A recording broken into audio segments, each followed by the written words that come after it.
So, our official color of the year is... Alit na yung damit ko. Naghanap pa ako ng gold eh.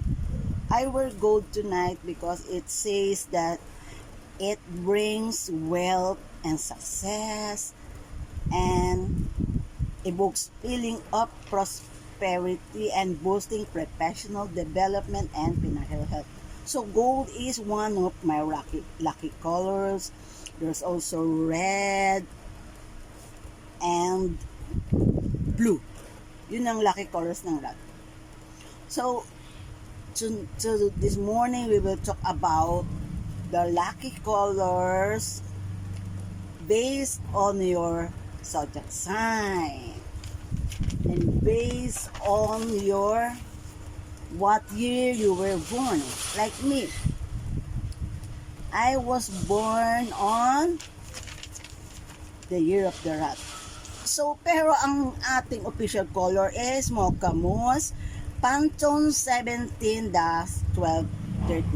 Mocha Mousse is a combination of chocolate and coffee. Pasensya na, nabubulol ako kasi super excited ako eh.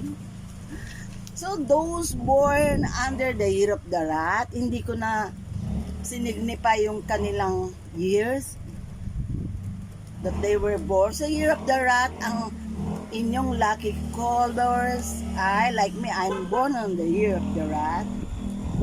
Blue, red, and gold. So, if it's blue, it means tranquility and wisdom.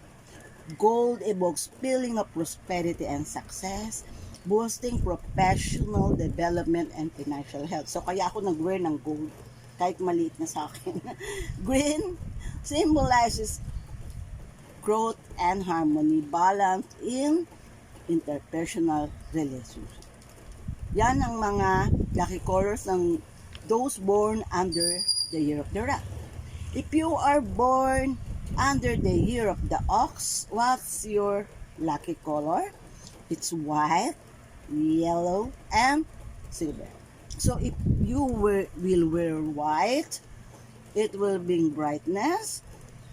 Yellow will bring abundance and optimism, and silver creates power and solidify your relationship and solidity. Those born, dito na tayo sa year of the tiger. What are the lucky colors of those born under the year of the tiger? What are your lucky colors?